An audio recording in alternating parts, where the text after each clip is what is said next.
podrían corregir ciertos defectos, utilizándolas como una manera de acumular mérito y sabiduría. Y luego le fuimos dedicando otras charlas a qué se refieren las emociones, o de cómo presenta Buda el contexto de las emociones perturbadoras o las aflicciones, qué hacer con ellas, cómo entenderlas, ya sea desde su expresión negativa, la influencia que tienen sobre nosotros, cómo ir desidentificándonos de ellas, incluso cómo reconocer esa energía que subyace a esa expresión descuidada en nuestras acciones diarias. Y entonces elegí, no es un título que se me ocurrió a mí, pero es un tema que me gusta y que quise como complementar las charlas anteriores y que ya les voy a decir de qué se trata, de un maestro que se llama Tsigar Kongtrul Rinpoche y que dice cómo hacer para no regresar a la escena del crimen. Sé que algunos de ustedes suelen venir los martes y por lo tanto están aquí, pero quizás a algunos les haya llamado la atención y me gustaría preguntarles qué se imaginan que vamos a tratar hoy con ese título. Me gustaría escucharlos antes de empezar. Bueno, ante todo, Lama tiene un airecillo a Agatha Christie. Por ese lado no va a ser. Eso es primero. Y segundo, me imagino que es una reiteración de conductas. Muy bien. No caer en malos hábitos, bueno, volver a caer en hábitos. Y dentro de todos los malos hábitos que tenemos, hay uno en particular. ¿Qué es ese? ¿Cómo no hacer para volver a la escena del crimen? Claro. ¿Cuál se imaginan o les parece que podría ser? Adelante, Luis. Estar distraídos. Podría ser, pero no es el tema. Hacer daño. Podría ser, pero no es el tema. Asesinar. Podría ser, pero vas preso. Es cuando realmente entendemos el Dharma, esa frase es maravillosa. Pero no sé si se trata de asesinar a otro o de asesinarnos o suicidarnos. Sí, Camila. ¿La ira? Los tomé por sorpresa, ¿eh? Podría ser, pero no es. Vamos a tratar algo que está tan presente. Marcelo, ¿ibas a decir algo? Sí, parece que es el ego. El ego, vamos a ver si es. Y si no. Claro, iba por ese lado, el apego, la creencia de la existencia de un yo. Por supuesto que vamos a tratar de eso. Pero realmente el punto es aquí la culpa. Lo que nos hace volver una y otra vez a la escena del crimen. Sin necesariamente irnos a algún lugar en particular, pero sumergirnos en repetir y volver a sufrir y volver a confundirnos y seguir identificándonos y demás. Así que ese va a ser el tema de hoy. ¿Les parece interesante? Sí, mucho. No desde lo terapéutico, sino simplemente desde la enseñanza de Buda. Cómo reconocer es una de las aflicciones, es una muy intensa, que quizás no lo sienta inmediatamente la otra persona, pero que con eso, identificándonos con la culpa, seguramente que terminamos dañando a los demás y dañándonos. Bueno, entonces, por supuesto que vamos a tomar el tema del yo y de cómo Buda nos muestra la ausencia del yo, sin que eso represente que dejamos de existir, que de golpe nos quedamos en la nada, sino la ausencia de una existencia inherente del yo, la existencia de una existencia independiente, permanente y singular del yo. Recuerden esas tres partes, ¿no es cierto? Independiente, permanente y singular. Eso es lo que nosotros solemos entender del yo cuando no nos ponemos a investigar. Y solemos asociar que hay una mente que está en concordancia o conectada con este cuerpo, que es la que dirige al cuerpo y a la palabra, y que asociamos a esa mente o a esa conciencia con la noción del yo, siendo eso nada más que una noción del yo. Creemos en la existencia del yo, pero no hemos investigado para constatar si esa creencia es verdadera o falsa. Entonces, dejemos un momento esa consideración acerca de si hay un yo o no lo hay, para entender cómo solemos funcionar y ver si estamos conformes con esa manera de funcionar, ¿no es cierto? Entonces, dice así: ya sea que digamos que existe o que no existe un yo, la forma en cómo nos relacionamos con nuestra mente determina nuestra manera de manejarnos y movernos en nuestra vida. Es decir, de acuerdo a la conexión que tenemos con nosotros mismos, más estrecha o menos estrecha, podríamos decir en primer punto, pero más importante aún, más confundida o menos confundida, eso va a determinar la manera en que nos relacionamos con lo que pasa en nuestra vida cotidiana, con los demás, con las situaciones, con las cosas, con nuestra propia vida, etc. Y aquí entonces aparece el poder tener una conexión positiva con nosotros mismos, pero no positiva como quien se imagina. ¿Vieron cuando sé que varios de ustedes me han escuchado decir este año tengo un hermano enfermo que está en tratamiento? Hay algunas personas que dicen va a salir todo bien. Y es algo que al ser una familia numerosa ya me ha tocado acompañar a otras personas queridas que han partido y que no funciona esa frase, ¿no? Va a salir todo bien. ¿Va a salir todo bien? ¿Va a salir todo mal? Tenemos dos opciones. Pero hay una mente positiva que no necesariamente se apoya en eso. Se apoya en voy a dar todo de mi parte para acompañar a esta persona, o si me toca la enfermedad a mí, voy a dar todo de mi parte para ver cómo puedo transitar esta enfermedad, cómo puedo aprender de ella, cómo puedo relacionarme con ella, etc. Entonces, cuando hablamos de una visión positiva de la mente, según las enseñanzas de Buda, se refiere a conocer cuál es nuestra esencia y cuál es la manera en que nos manifestamos. Esa manera en la que nos manifestamos tiene muchas cosas para mejorar. La naturaleza o la esencia de nuestro ser ya es perfecta, tal cual es. Por eso decimos, ya somos Budas, solo que no reconocidos por nosotros mismos. Porque si apareciera el Dalai Lama aquí, a sumarse a esta reunión, para él somos todos Budas. Pero para nosotros decimos, no, yo no soy un Buda. Y entonces, ese no reconocimiento no destruye la naturaleza esencial, ni tampoco alguien que venga y diga, vos sos un Buda mejor que este otro Buda. Ese comentario tampoco la agranda, la enriquece, la mejora. Es tal cual es, ¿no es cierto? Pero en cuanto al funcionamiento, necesitamos entender cómo nos hemos acostumbrado a funcionar y tratar de soltar aspectos que no promueven el reconocimiento de nuestra naturaleza esencial. Podríamos decir que el propósito de la vida es ese. Entonces, si tenemos una visión positiva de la mente, no estoy diciendo de la realidad, de todo, las apariencias, situaciones y manifestaciones, si tenemos una visión positiva de la mente, nos sentimos bien en el mundo. Hay veces que hay personas que o ven la tapa de un libro en donde un maestro se está riendo, o ven un documental en donde ese maestro sonríe, y es como esa persona está realmente sufriendo con ella misma, dice, ¿por qué se ríen si no hay nada para reírse?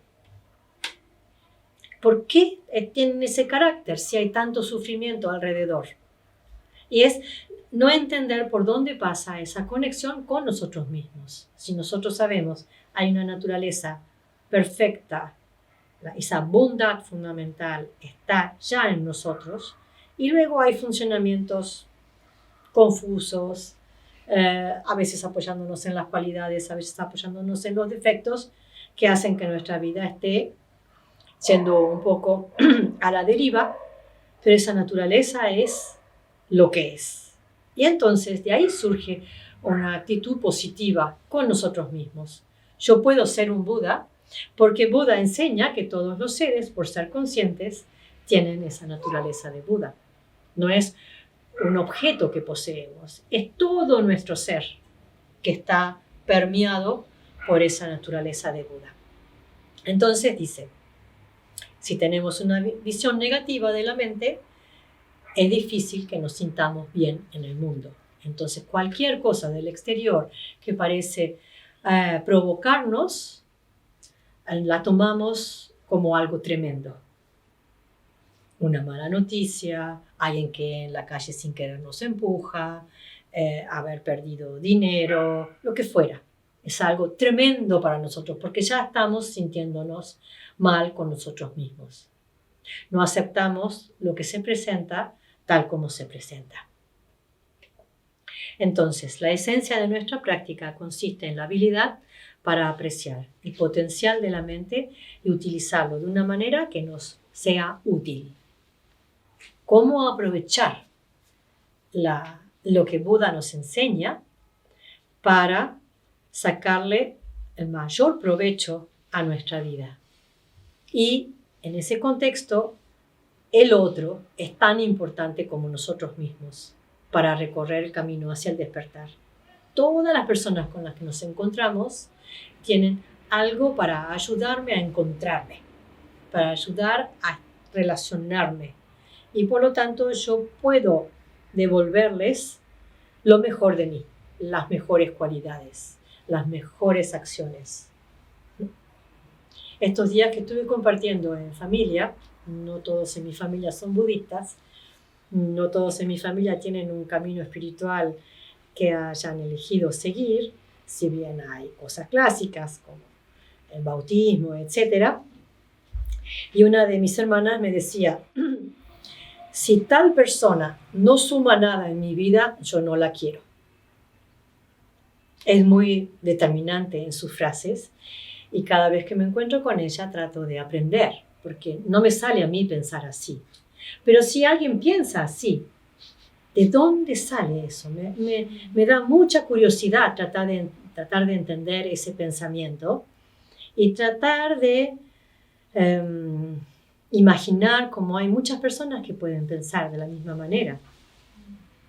Entonces, cuando nos quedamos como en un contexto chiquito y no nos abrimos a las opiniones de otras personas que tienen caminos distintos o formas de ser distintos, no nos damos cuenta.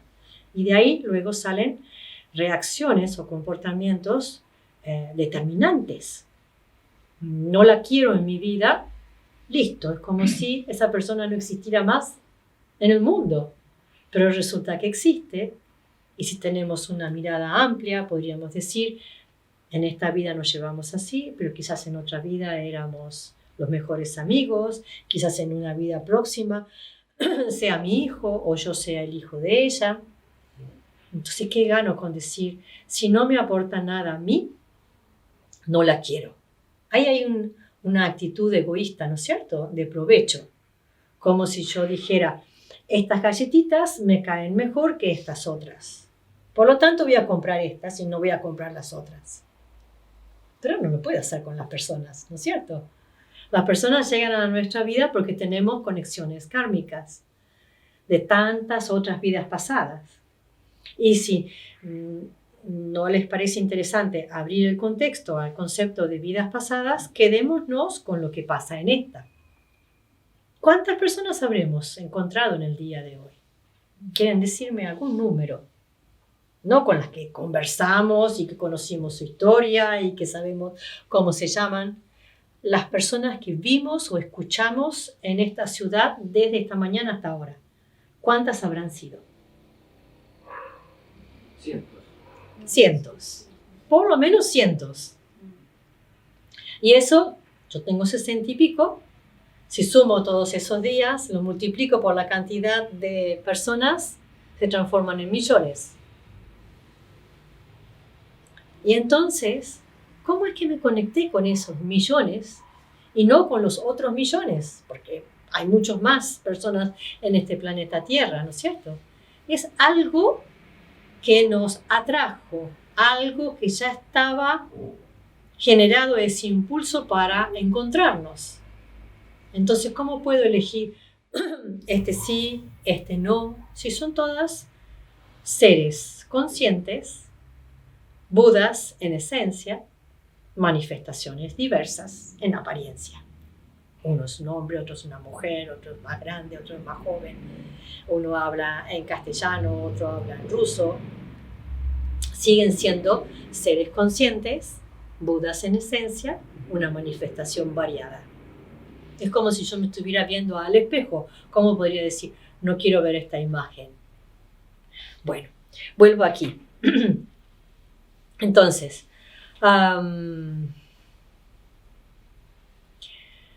la culpa es un desafío para los que viven en el mundo moderno, en donde las personas le dan tanto peso a sus sentimientos y estados emotivos o emocionales. Para los tibetanos, dice, no quiere decir que los tibetanos no tengan emociones, pero no insisten tanto en ellas o no le dan tanta credibilidad. Entonces, podemos encontrar un tibetano o una tibetana que se enojen. Yo he encontrado, no tanto con los celos, algún tibetano arrogante podría encontrar, como que hay cosas más culturales que se fomentan, pero no le dan tanto peso. Me acuerdo, una vuelta al Dalai Lama le preguntaban si tenía emociones negativas, emociones perturbadoras de este tipo, ¿no es cierto? Y decía, sí, pero no me duran mucho. Entonces, para los que hemos estado conversando durante todos estos años, ¿por qué les parece que no le duran mucho?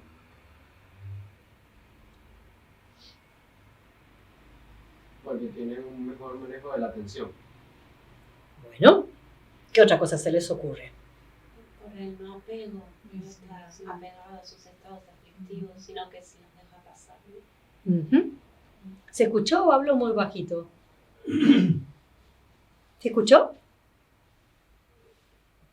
No, repita por favor. Más fuerte. Que por la falta de apego, ¿no? Que no está apegado a los estados aflictivos, entonces los ve pasar, los acepta y los suelta. Adelante, Marcelo. Sí, complementando eso, entiendo por qué no se identifica en ese estado, no dice, esto es algo natural, como una sombra que pasa, como la luz del sol, bueno, pasó ese estado y pasó, no lo considera propio. No sé. O porque tomó la decisión consciente de que no apegarse a esos sentimientos. Claro, hay un entrenamiento, Sí, seguro, ¿sí? No somos el producto de nuestra cultura, eso creo que queda claro para todos nosotros, ¿no es cierto? Tenemos cada día la posibilidad de decidir si algo que se suele dar en nuestro contexto lo tomamos o no, ¿no es cierto? Ya sea en nuestro contexto familiar o nuestro contexto social o lo que fuera, qué sé yo. A veces yo pensaba que era algo muy argentino lo de las grietas que han venido enfatizándose en estos últimos años. Y la otra vuelta que hemos viajado para unas enseñanzas en Francia, nos decían que hay grietas por todos lados. Y es cierto, cuando uno se involucra en lo que está pasando en ese contexto social. Entonces, bueno, será algo de todas las personas, de todos los seres humanos en este planeta Tierra, en esta época moderna. Puede ser. ¿Y yo qué hago con eso? ¿Me sumo a lo que hace todo el mundo? ¿O trato de reflexionar y ver si hay otra opción que no sea resaltar esas grietas? Y así con tantas otras cosas. Entonces, la culpa es algo muy propio de la cultura occidental. Podríamos llevarlo a justificar a través de las tradiciones judeocristianas, pero de vuelta, hay personas que son muy religiosas y no tienen culpa. Y hay personas que tienen el nombre de tal, que están asociados por familia a tal camino espiritual, pero tienen mucha culpa. Y hay personas que se dicen ateas y tienen culpa. Entonces, no hay por qué enviar la justificación hacia ese contexto. Si en nosotros está presente la culpa, entonces es algo para trabajar. ¿Y cómo discernimos un defecto de una cualidad? Ahí es importante. Supongan, tener vergüenza por algo que hicimos mal es una cualidad. Sentir culpa es un defecto. Ahora, el contexto es, me estoy apoyando en la enseñanza de Buda. Un contexto de, por ejemplo, algunas terapias me han explicado que, por el contrario, la culpa es el proceso para salir de ese contexto. Entonces le dan otra significancia a la palabra culpa. Pero aquí yo estoy hablando de la culpa como algo que nos hace volver a la escena del crimen una y otra vez. Vuelvo a pensar, ¿y qué tal si yo hubiera ido allá y hubiera dicho otra cosa? ¿Y qué tal si, como abriendo opciones, encontrando un contexto de mucho sufrimiento autocreado? Situación en la que nos enredamos desde la confusión es denominada culpa y es vista como un defecto en la tradición budista. Como para aclarar el punto, ¿no es cierto? En cambio, de la vergüenza surge el arrepentimiento, surge una propuesta a cambiar, surge una propuesta a entrenarme en otras cosas que no estoy familiarizada. Perdón, yo tengo una pregunta. Adelante. ¿Cómo diferencian la culpa de la responsabilidad? Porque una cosa es sentirse responsable, hacerse cargo de una situación, y otra cosa es sentirse culpable, que es como un sentimiento negativo, ¿no? Un estado así que no, tampoco aporta, ¿no? Simplemente la culpa. Culpa y se la ve acá como remordimiento moral también, ¿no? En ese contexto es algo positivo, ¿no es cierto? Es decir, hice algo mal, tomé conciencia, voy a tratar de no volver a hacerlo. Entonces está toda esa propuesta. Con ustedes hemos visto la confesión en el contexto budista, que nos apoyamos en las 4 fuerzas, y es la fuerza del arrepentimiento, la fuerza del soporte, de invocar a Buda, la fuerza de la confesión misma y la fuerza de la promesa.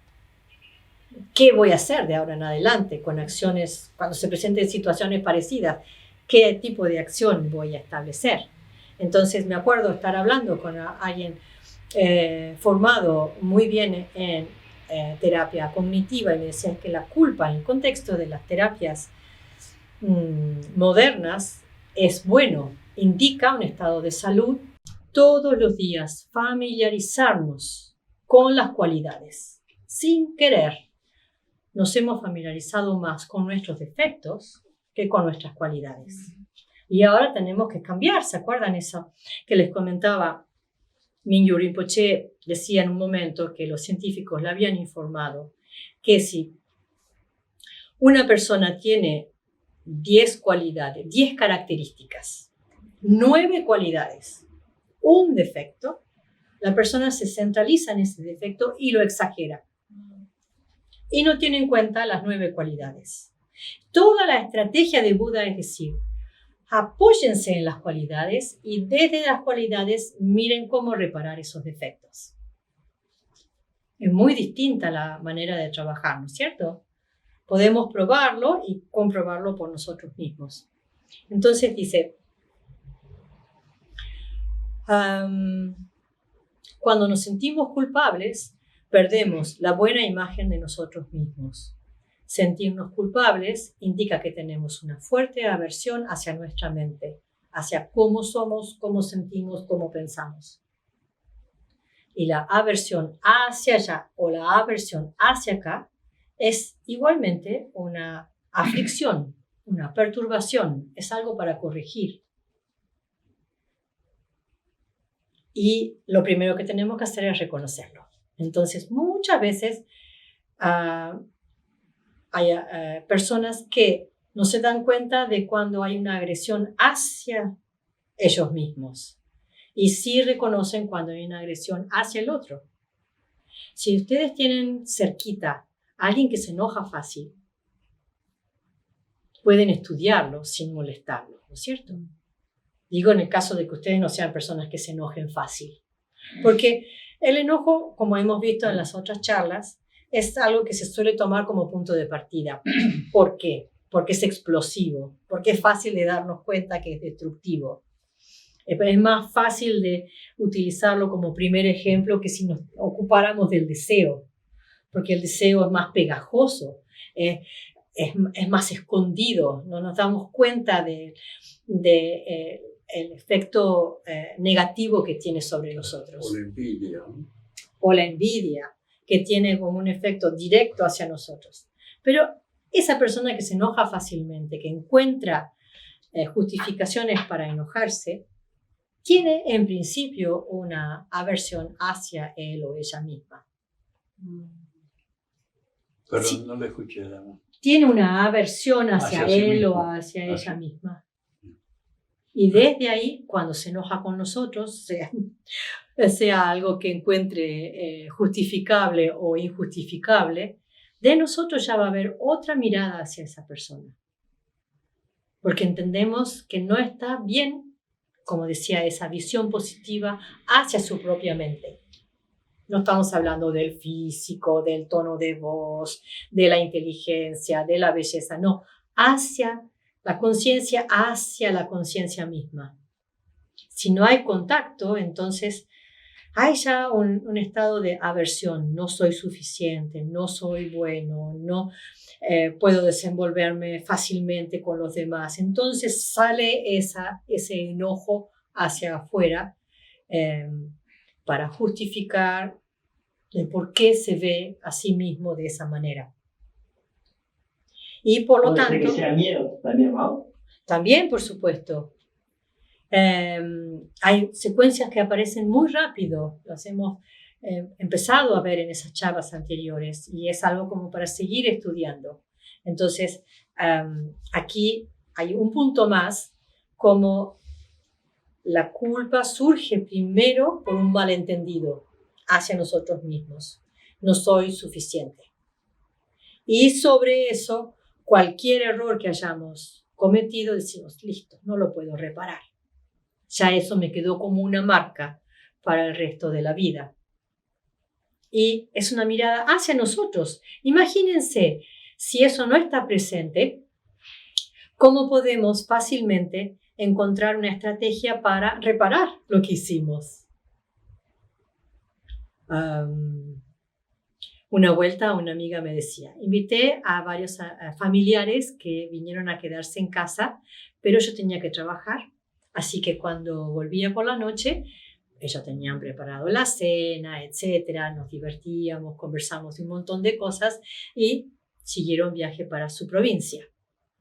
Cuando me puse a agarrar lo que había habitualmente, ella es muy prolija, entonces había una maceta con una planta, la maceta estaba rota, estaban todas las partecitas juntas, pero no existía más la noción de maceta, como se utiliza en la filosofía budista de entender la interdependencia de los átomos. La maceta ahora pasó a ser parte de un montón de partecitas juntas, y en la jarra era también un pedazo de partes, y el plato era otro pedazo de partes. Le habían roto un montón de cosas, y desde una gran sonrisa dijeron, nos pasamos muy bien, muchas gracias por recibirnos, y se fueron. Son objetos, ¿no es cierto? No hay nada tremendo allí, pero la culpa funciona como eso. Hago de cuenta de que no me pasa nada, pero adentro estoy roto. ¿Se entiende? Es un tema para ocuparnos, y es un tema para incluso entender de una manera compasiva y bondadosa a otros que sientan eso. No creo que forme parte de un camino espiritual. Forma parte de un malentendido. Entonces no hay que poner la justificación en, bueno, yo soy cristiano, yo soy judío, yo soy musulmán, y la culpa está en todas partes. Me parece que no. Si profundizamos en nuestro camino espiritual, ese camino nos lleva a la liberación del condicionamiento, por lo tanto no podría llevarnos a fomentar el sufrimiento. Entonces, perdemos la buena imagen de nosotros mismos cuando sentimos culpa. Hay aversión hacia nuestra mente. Y por eso habla de frecuentar la escena del crimen, trayéndola a la mente una y otra vez, como si al traerla pudiéramos cambiarla.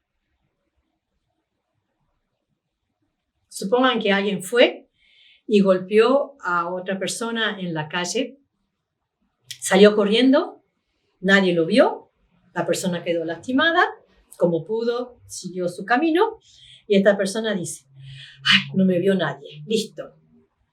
Pero a la noche, antes de irse a dormir, vuelve a pensar en la escena. A la mañana, vuelve a pensar en la escena. Camina por esa calle y se acuerda de la escena. Y cada vez está volviendo en su mente a la escena del crimen o a la escena de ese acto negativo. Y quizás por sentirse mal, dice, pero no lo golpeé tan fuerte. Seguramente que se fue a su casa y ya está. O, bueno, se lo merecía.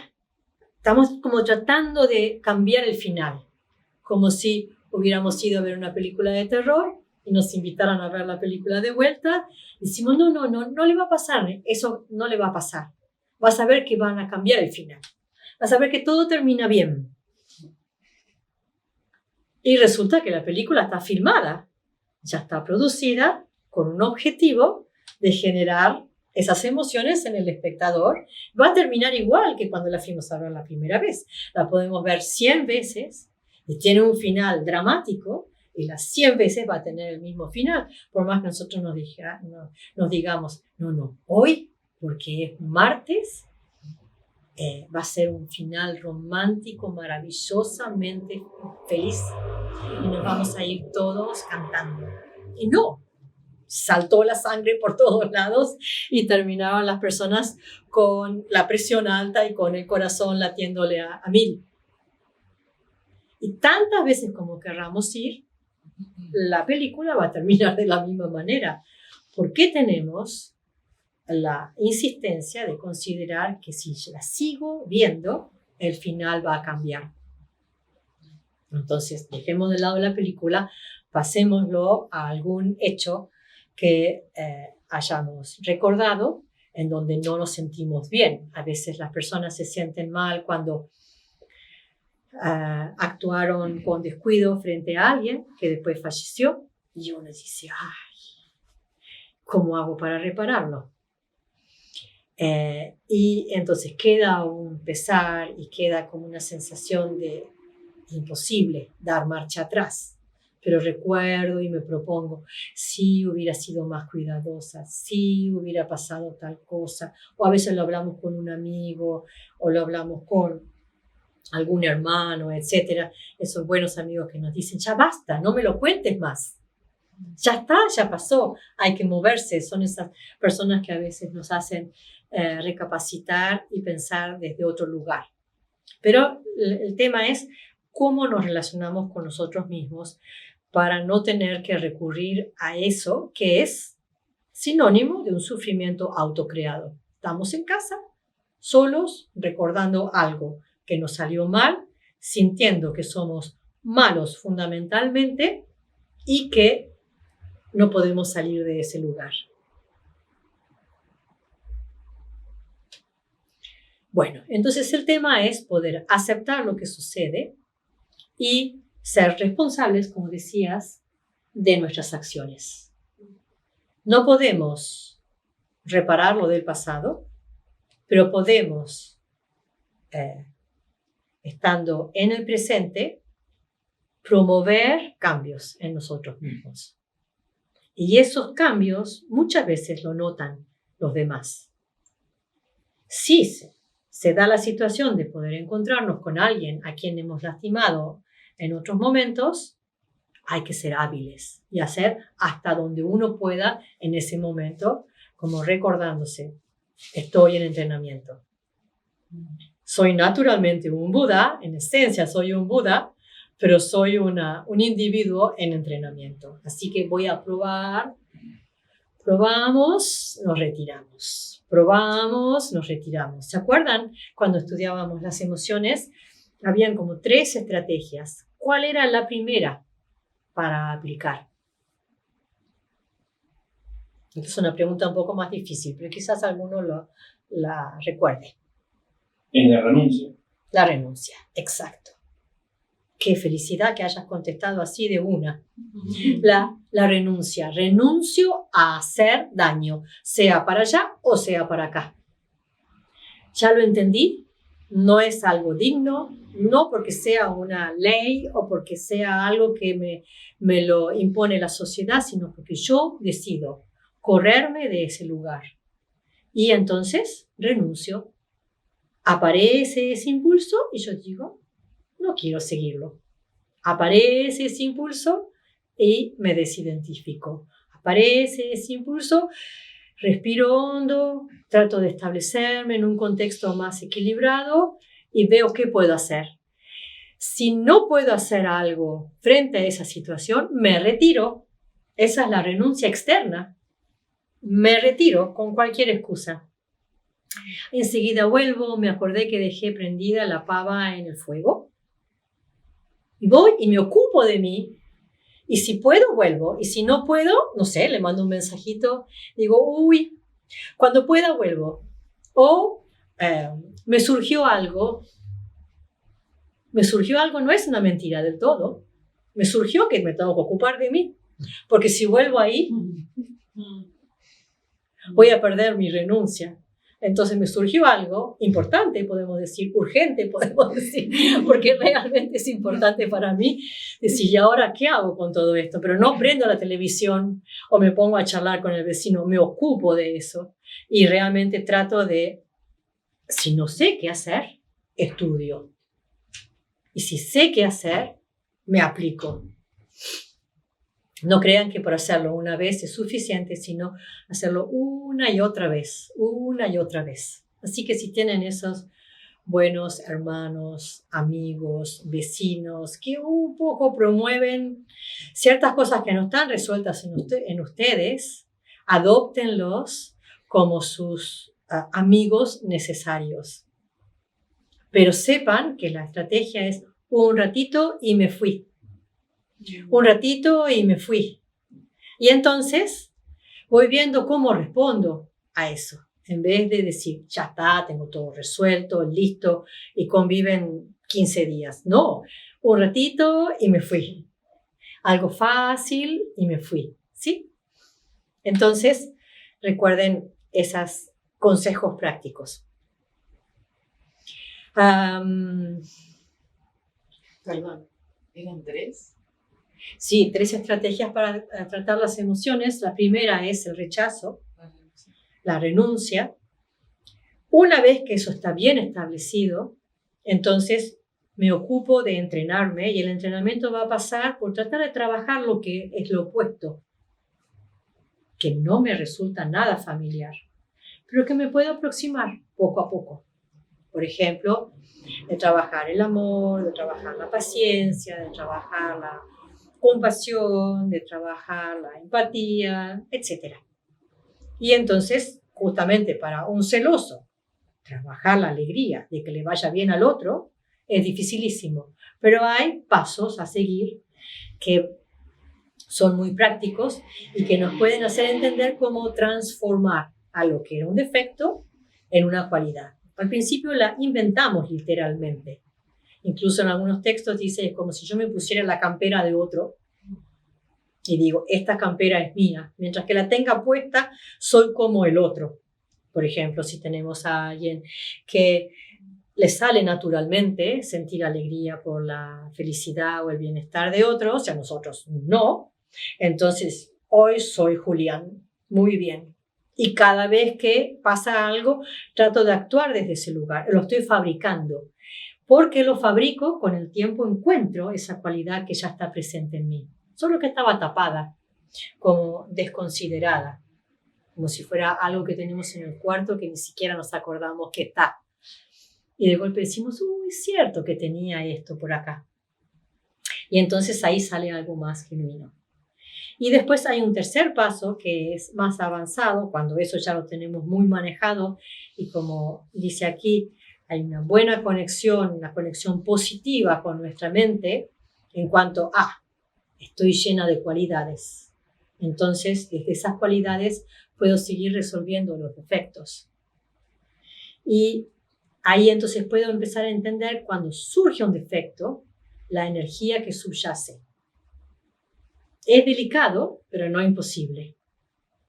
La energía que subyace en un enojo, la energía que subyace en los celos, en la arrogancia, etc.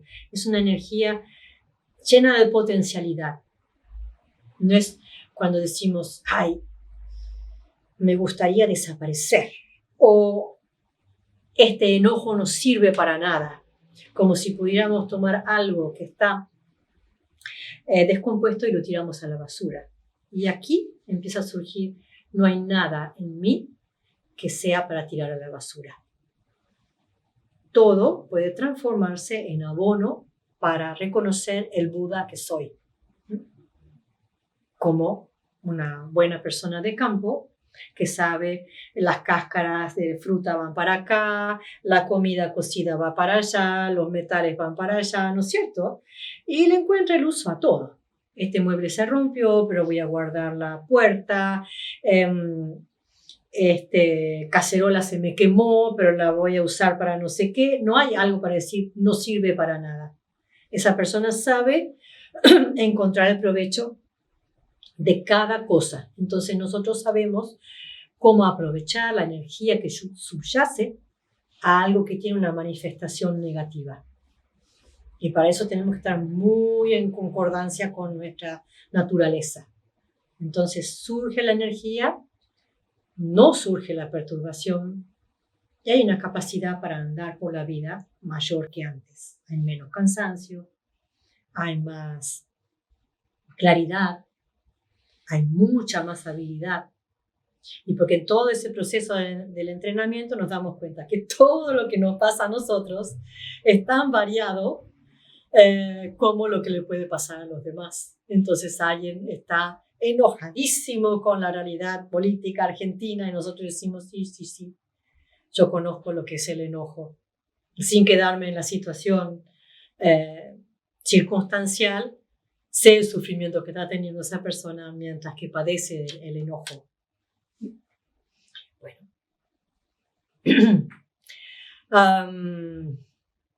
Algunas personas son hábiles para manejar o justificar sus defectos. Cuando hacen algo de lo que no se siente bien, dicen, y bueno, saben cómo controlar sus emociones y seguir adelante. Otros son más sensibles, se dan cuenta y remueven demasiado.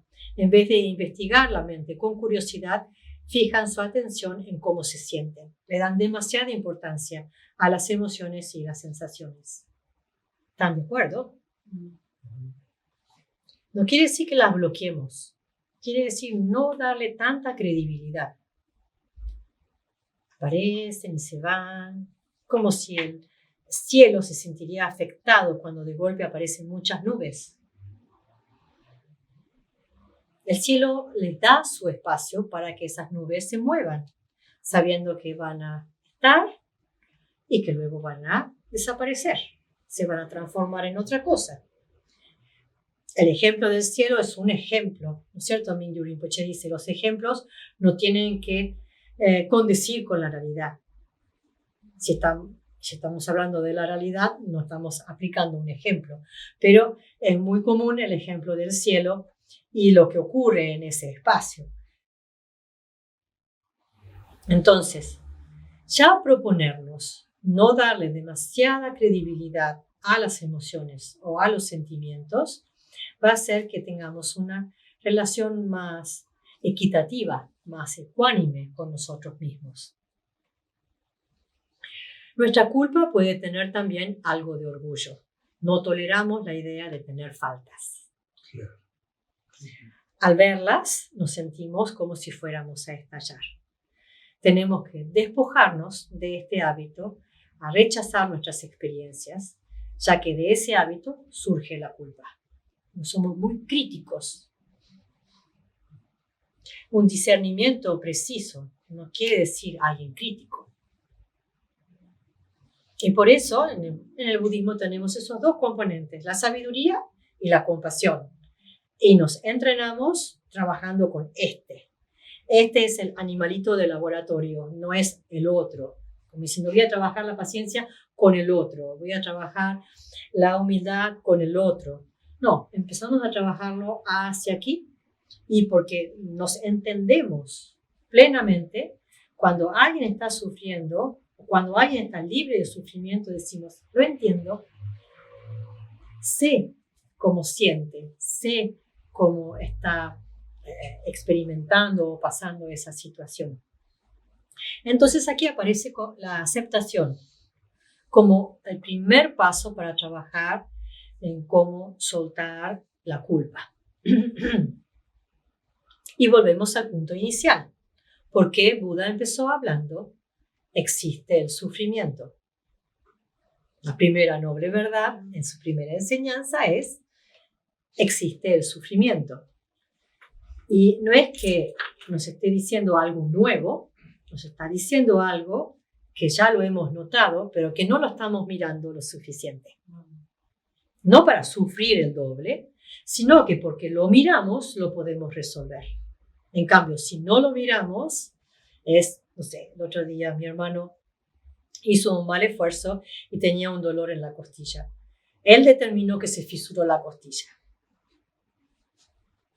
y que por lo tanto le tocaba sufrir durante 15 días. Él determinó que 15 días es suficiente para que se vaya el dolor de la costilla. No había forma de convencerlo. ¿Qué tal si vamos a sacarnos una placa? Y bueno, son decisiones que cada uno puede tomar. Pero ni siquiera se miraba el lugar de la costilla. Entonces era solamente ese dolor que no lo dejaba respirar a gusto y que simplemente lo hacía caminar un poco así. Y es como decir, bueno, existe el sufrimiento y aquí estamos. Y no hay otra opción.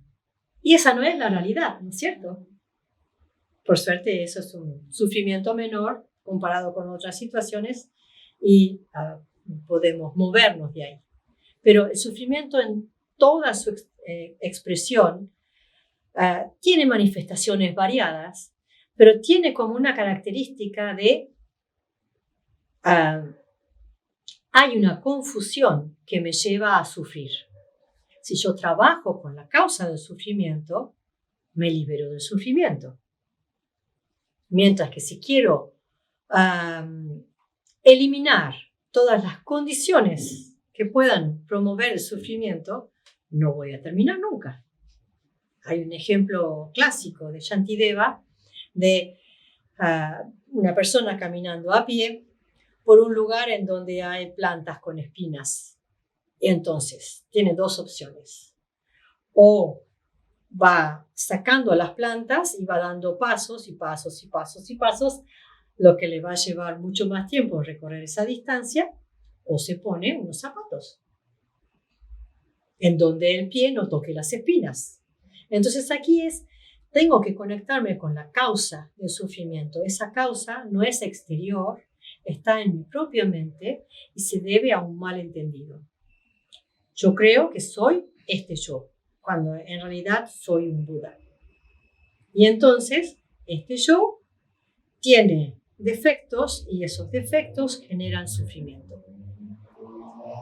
Entonces, por eso en las 4 nobles verdades hay esa secuencia tan hábil de existe el sufrimiento, existe la causa del sufrimiento, que es esta confusión y todo lo que surge de ella, como las emociones, los hábitos y demás. Existe la sensación de sufrimiento, que es la liberación de la confusión, y existe el camino que nos lleva a esa sensación de sufrimiento, que es todo este entrenamiento gradual de partiendo de un ser confundido y llegando a un Buda. Y aquí habla de algo, si alguno de ustedes ha viajado a India, hay algunas personas que tienen una idea de qué es India, Y otras personas, cuando ya hemos viajado, decimos, India es tan parecido a la Argentina, o la Argentina es tan parecida a la India. Pero aquí trae el ejemplo de las comunidades pobres de la India y se entiende en esas personas, hay como una dignidad en su manera de vivir esa pobreza.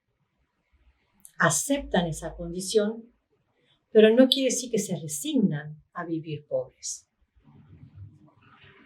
Y es algo que, habiendo una población mucho mayor a la nuestra, a la Argentina, es increíblemente mayor, hay una situación, ya sea cultural o incluso religiosa, que los lleva a aceptar con dignidad esa situación, sabiendo que no es la causa de su sufrimiento, sino que es una condición circunstancial que les ha tocado, por más que esa circunstancia dure toda su vida.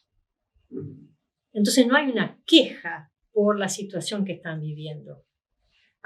Esa aceptación no es resignarse, es simplemente aceptar una condición exterior con la cual pueden relacionarse desde su mente, desde su estado consciente, y desde allí generar opciones. ¿Qué hago? Etcétera. Por ejemplo, para la cultura de la India, que sus hijos estudien es lo mejor que les pueda pasar. Porque saben que entonces se mueven de esa condición. No es una causa, ¿se entiende, no? La diferencia entre causas y condiciones, a veces hablo con términos muy típicos y quizás alguien nuevo no lo entienda. La semilla tiene una causa y por eso puede brotar un árbol, una planta o lo que fuera, y las condiciones son la tierra, el agua, el sol, el viento, etc. Entonces, haber nacido en una condición carenciada es solo una condición, no es una causa. Esa persona no es pobre esencialmente, no es pobre mentalmente, no es pobre interiormente, ¿no es cierto? Y entonces hay una cierta dignidad de cómo con esas poquitas cosas se visten, con esas poquitas cosas viven, etc. Y sabiendo que pueden modificar las condiciones. En cambio, alguien resignado dice, bueno, listo, así voy a vivir, por lo tanto me tiro bajo un árbol esperando que esta vida termine en algún momento. Y cuando termine voy a nacer en condiciones diferentes. Es diferente la actitud de aceptar a resignarse, ¿no es cierto? Y eso también da para reflexionar en muchas cosas que nos ha pasado en la vida, aceptar esas condiciones y ver de qué manera puedo adaptarme y transitarlas hacia otras condiciones. Aceptar el sufrimiento es una experiencia en nosotros o por otros. Si no le agregamos culpa, es algo hermoso. Sentir dolor sin culpa es compasión. Es un estado saludable, un estado de bienestar. En el camino budista, las enseñanzas nos alientan a desarrollar una nueva relación con el dolor, una relación que no involucra el rechazo a sufrir. Nos recuerda que todos los seres experimentan sufrimiento y confusión como parte de la condición del samsara. Esta comprensión nos lleva a una mente más blanda, abierta y ágil. Volvamos a lo que les decía antes. Si tenemos a alguien cerquita, antes les decía con el enojo, ahora les digo con el orgullo. El orgulloso sigue orgulloso, o la, mientras esté rodeado de condiciones favorables. Cuando la vida lo golpea, esa persona entra en un shock, porque no se lo veía venir. Pensaba que tenía asegurado lo que sea que lo haga ser orgulloso, ¿no es cierto? Riqueza, belleza, amigos, lo que fuera. Y entonces, en ese momento, su manera de padecer es más intensa que una persona que no es orgullosa. Porque es como haber caído de un piso más alto, ¿no es cierto? Alguien que no es orgulloso es como que se cayó de un escalón al otro, pero el otro es como si se hubiera caído varios metros para abajo. Y si nosotros reconocemos el sufrimiento diario, ya sea un malestar físico, ya sea un estado de ánimo desfavorable, etc., lo aceptamos, cuando hay alguien que sufre, enseguida estamos disponibles. No estamos lejos, no estamos como a distancia, ¿no es cierto? Como a veces encontramos a alguien que nos dice, mira qué lindo día que hay hoy, y la persona está padeciendo de un estado depresivo o lo que fuera. Bueno, ya más tarde me levanto. Pero dale, vení, vamos a caminar. Pero dale, vení, vamos. No lo está entendiendo ni un poquito, porque esa persona no lo padece, entonces no entiende lo que el otro puede estar padeciendo. Y si nosotros andamos con dolor de cabeza y viene alguien y dice, ay, no sabes cómo me duele la cabeza. Ay, cómo te entiendo, viste, no puedes ni abrir los ojos. Sí. Y en esa interacción somos dos personas tratando de aceptar ese malestar. Entonces, no es algo que tengamos completamente resuelto, pero por eso dice, el sufrimiento que podamos padecer nos da pie para generar compasión. Primero, hacia acá, ¿se acuerdan? Después, hacia los demás. Si nos toca dolor de cabeza por X causa y teníamos planeado un día con 10.000 cosas, decimos, muy bien, cambiamos algunas cosas, guardamos las más importantes y avisamos. Las estoy haciendo, pero me duele la cabeza. ¿Vieron la cara de alguien que tiene jaqueca? Y entonces dice, surge una mente más blanda, abierta y ágil. Esa no la pensábamos, porque decimos, estoy sufriendo, soy la persona más torpe hasta que se me pase el dolor de cabeza. Pero de golpe es ágil, porque yo estoy conectada con la realidad y estoy conectada con lo que hay a mi alrededor. Aceptando el sufrimiento podemos avanzar en nuestro camino. Nos libera para poder investigar activamente el sufrimiento, entender a la mente y saber cómo funciona. No lo habíamos pensado, ¿no es cierto? Pensamos que podemos meditar si no sufro. Si sufro, mejor medito mañana. Y ahora es, con esto que me pasa, tengo la posibilidad de investigar cómo funciona esta mente. Por ejemplo, alguien con más conocimiento diría, ¿quién está sufriendo? ¿Dónde está el que sufre? ¿Qué características objetivas tiene este que sufre? O podríamos ir y decir, ayer podando una cosa, me clavé una espina y hasta el día de hoy tengo la mano hinchada. Entonces, ¿en dónde está el dolor? Exactamente en qué parte está el dolor. Entonces podríamos tocar y decir, acá duele más que acá. Pero cuando tratamos de sentir el dolor, es como si se dispersara, como si se nos escondiera o que nos mostrara diferentes manifestaciones. No es exactamente igual. Mientras que si no lo vemos, ese dolor es intenso. Podríamos probar otro día, los martes que hacemos la práctica de meditación, así como tomamos como soporte la respiración o la imagen de Buda o un objeto común o el sonido. ¿Recuerdan que hemos practicado todos esos soportes? Podemos tomar como soporte al dolor, pero solo para observarlo. Observarlo, dónde está, qué características tiene, cómo se manifiesta. No para entrar en un razonamiento que nos lleve a sufrir el doble.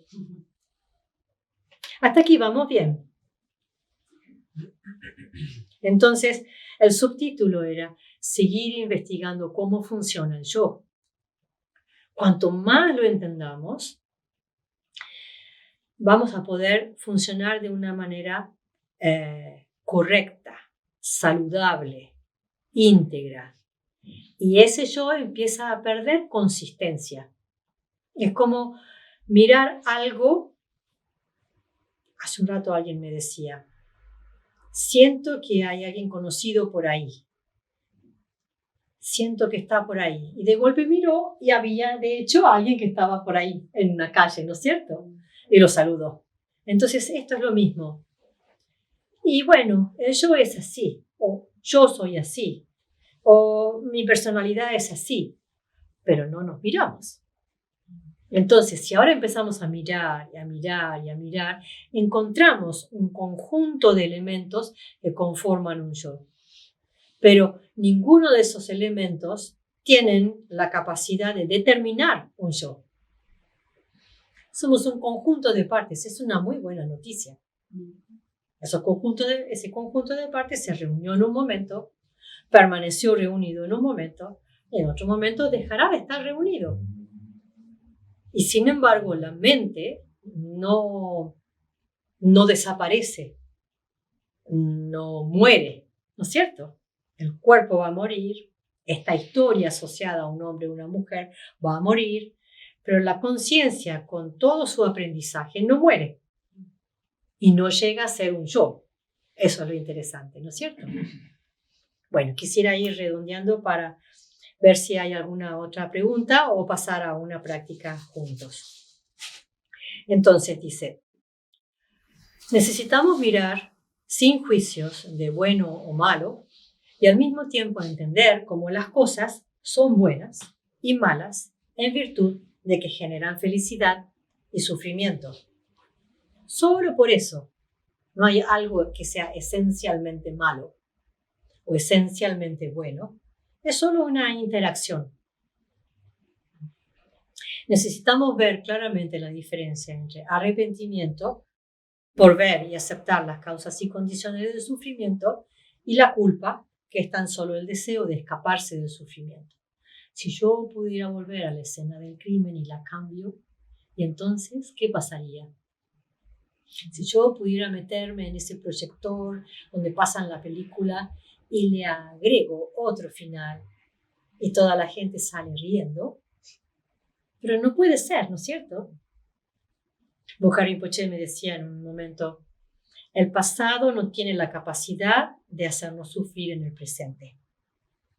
Es el recuerdo que desarrollamos en el presente sobre una situación del pasado que me hace sufrir en el presente. Y yo lo estoy eligiendo. Lo puedo elegir desde un contexto confuso o lo puedo elegir por simple insistencia en que no soy buena esencialmente. Entonces, hice esto, no voy a poder mejorar, no lo voy a poder reparar. Si yo pudiera ir hacia atrás. Son pensamientos y elaboraciones que nos llevan a crear un sufrimiento que no existe. Todo ese tiempo lo podemos dedicar a otro aspecto, diciendo, es cierto, me comporté mal. ¿Y ahora qué hago?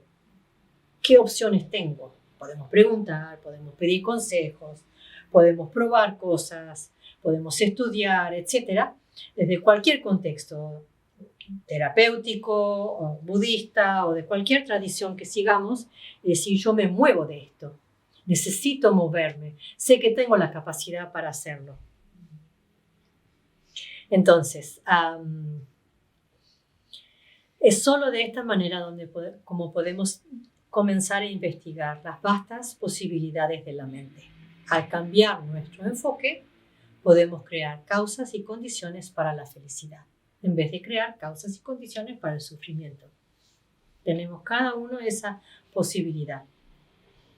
En vez de tener una actitud negativa hacia nuestra mente, la vemos con una luz positiva.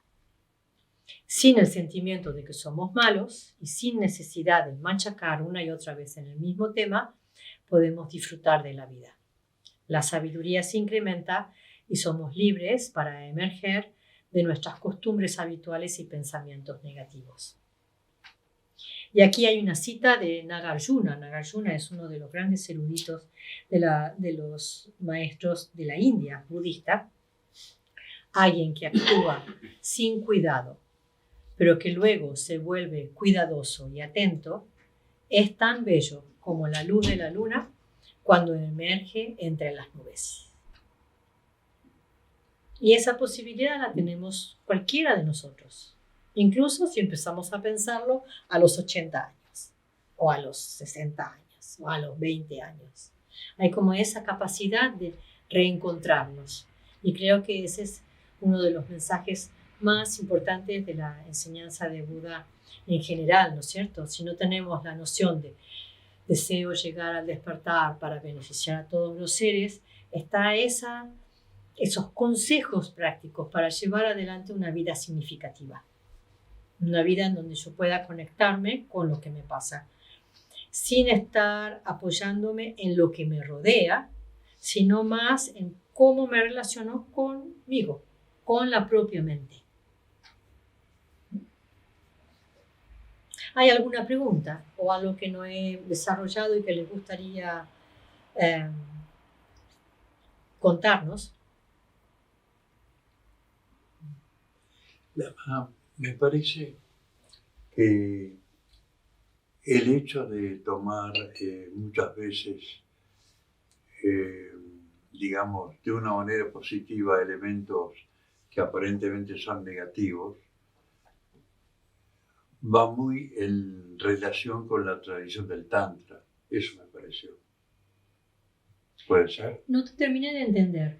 ¿Qué aspectos positivos? Por ejemplo, usted decía antes de ciertos, de tomar ciertos elementos de uno que aparentemente son negativos, pero uno los puede dar vuelta. Bueno, en ese sentido me pareció que va mucho en la tradición en la que estamos metidos. Sí, ¿Me equivoco? esos tres métodos para trabajar con las emociones conflictivas, con las aflicciones, las kleshas en sánscrito, condicen con los 3 ciclos de enseñanza dados por Buda. Lo que hoy conocemos como la tradición Theravada, que podemos encontrarlo en este contexto de del sur de India, de Birmania, de Tailandia, de donde surge mucho este método secular, de budismo secular, que es conocido como Vipassana, y quizás conozcan algunos esos retiros de silencio.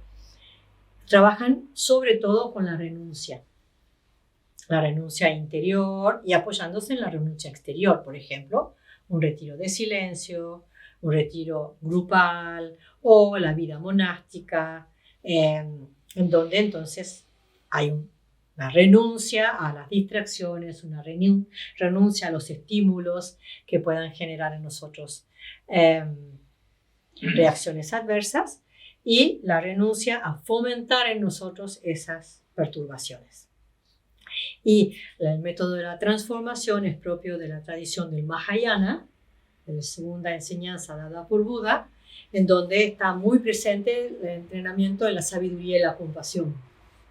Entonces, yo necesito moverme de esas expresiones agresivas hacia expresiones de amor, porque el otro desea ser feliz, no desea sufrir. Compartimos ese mismo anhelo y por lo tanto, pensando en el bienestar del otro, me muevo de dañarlo y trato de ayudarlo. Y sobre esa enseñanza apoyada en la sabiduría y la compasión, aparece la última enseñanza de Buda, donde dice, la sabiduría habla del desarrollo de la naturaleza de la mente, por lo tanto ahí aparece la exposición de la vacuidad, ¿no es cierto?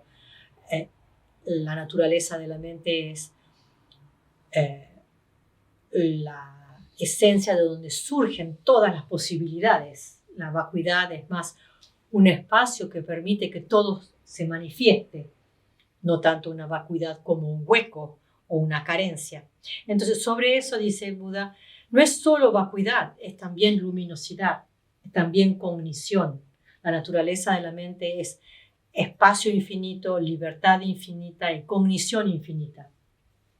Entonces, ahí, por supuesto, es esto que estoy por expresar, que surge de un ego confundido que trata de defenderse ante la adversidad, mostrándose agresivo, está lleno de cognición. Solo que no lo puedo ver. Es como si tuviera anteojos, que algunos maestros dicen eso. Cuando la persona tiene ictericia, ¿vieron esa enfermedad del hígado? Sí. Ve realmente todo amarillo. Como la hepatitis, un poco más severo, entiendo. Ve todo amarillo. No hay más distinción de colores. Y es un defecto visual debido a la enfermedad, ¿no es cierto? Como si ahora nos pusiéramos unos anteojos con vidrios amarillos como se usan, y uno ve todo medio amarillo. Entonces, estaría entendiendo la realidad de una manera distorsionada. Pero si yo me curo de esa enfermedad o me quito esos anteojos con vidrios amarillos, empiezo a ver la variedad de colores. Y cuando Buda habla de esa cognición que está impregnada en esa vacuidad, entonces es ahí donde afirma: todos los seres, por ser conscientes, son Budas en esencia, solo que no lo pueden manifestar porque no se han tomado el trabajo de reconocer esa naturaleza. Estamos muy apegados a la apariencia, estamos muy apegados a la historia, muy apegados a nuestra manera de ser, nuestras costumbres, muy, muy, muy apegados a nuestras creencias de quiénes somos. Creer que hoy es martes parecería una buena creencia, pero por ahí alguien estaría creyendo que hoy es miércoles y quizás se podría discutir con alguien con mucha energía para convencer al otro de que es miércoles. Y la otra persona le diría es martes, y podrían discutir tremendamente y generarse daño y sufrir. Y si lo viera Buda diría: ninguno de los dos tiene razón. Y uno diría: pero sí, hoy es martes. Es que desde la verdad absoluta no existe un martes. Entonces, de hecho, en el planeta hay momentos que es lunes. Tal cual. Y para otros es martes. Tal cual. En el mismo momento. Tal cual. Cuando hablamos del este, ¿para quién es el este? Para allá. Y el oeste para allá. Para el que lo está mirando desde este lugar, ¿no es cierto? Pero nos aferramos tanto a que las creencias son certezas que ahí partimos de un mal lugar. Y nuestra tarea es: voy a analizar si todas mis creencias son válidas. Y podemos empezar por las más simples. ¿Cuál se les podría ocurrir para trabajar mañana? Una creencia cotidiana que ustedes tienen muy internalizada. ¿Qué condiciona que sea negativa? No, una creencia común y corriente. Tengo que hacer muchas cosas para ser eficiente. ¡Wow! Me parece muy interesante esa creencia. Sí, la tengo metida. ¿Cuál otra se les ocurre?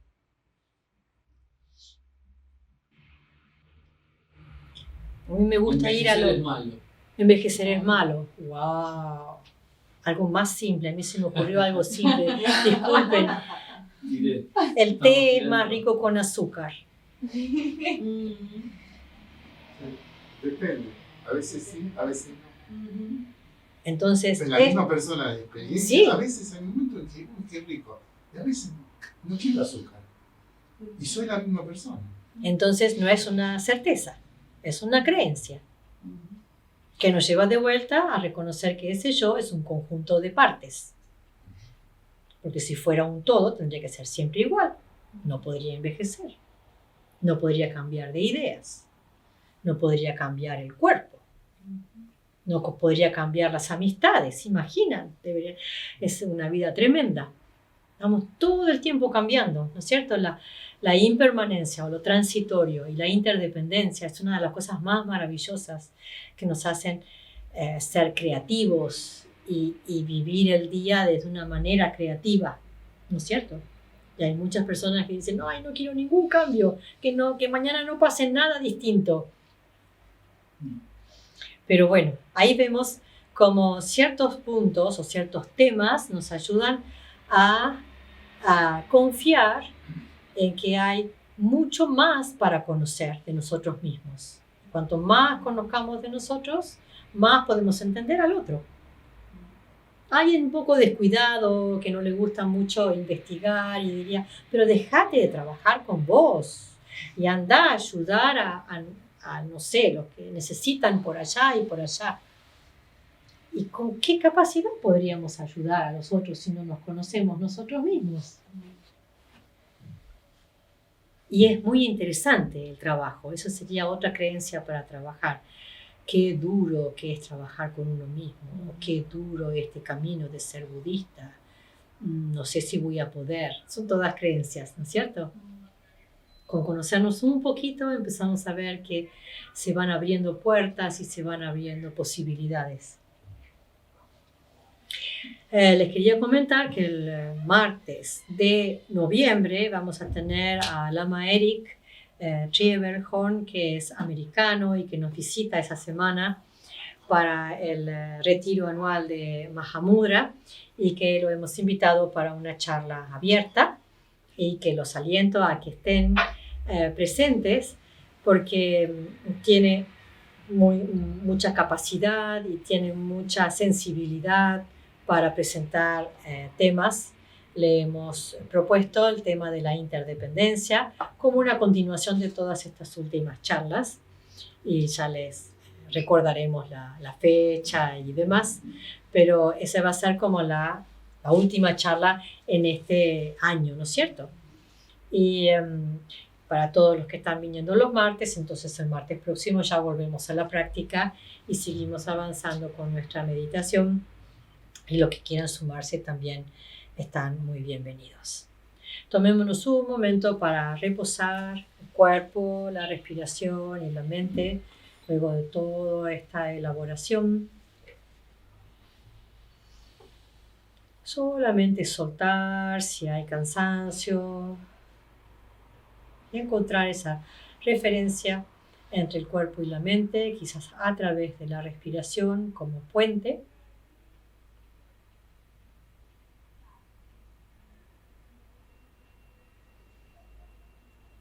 Y desde allí los invito a que pensemos en todos los seres.